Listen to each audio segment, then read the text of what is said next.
First మనకి hernia ఏంటంటే తెలుసుకోవాలి మనం.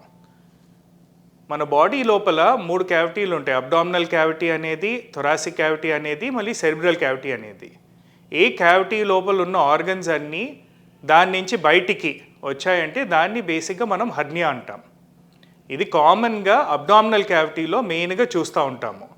మన అబ్డామినల్ వాల్ మస్క్యులేచర్లో ఎక్కడన్నా వీక్నెస్ అయ్యి ఆ వీక్నెస్ లోపల నుంచి లోపలున్న ఫ్యాట్ అన్నా దాన్ని ఒమెంటం అంటాము. ఆ ఫ్యాట్ అన్నా లేకపోతే లోపలున్న పేగ్ అన్నా బయటికి వస్తూ ఉందంటే దాన్ని హర్నియా అని మనం దాన్ని చెప్తాము.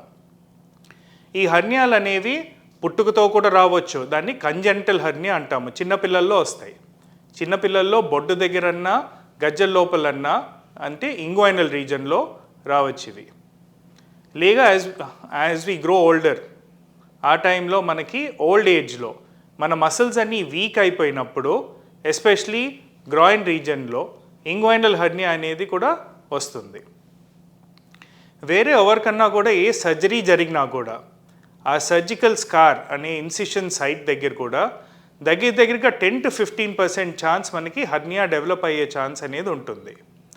ఇది ఎందుకంటే మన స్కిన్ పైన చర్మం అనేది బాగా మానుకోవచ్చు, కానీ లోపల మన కండ సరిగ్గా ఆ కుట్ల దగ్గర లూజ్ అయిపోయి సరిగ్గా మానుకోకుండా ఉంటే హర్నియా అనేది ఫామ్ అవుతుంది.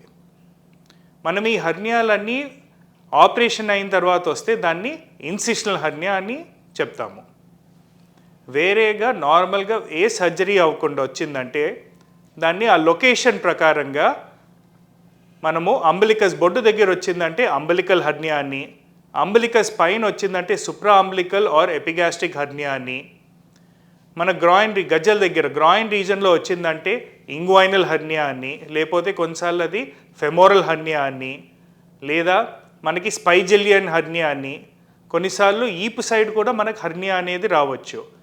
అవి రేర్ టైప్ ఆఫ్ హర్నియాస్. ఇవన్నీ కూడా లొకేషన్ ప్రకారంగా వాటికి స్పెసిఫిక్గా ఒక్కొక్క పేరు అనేది ఉంటుంది.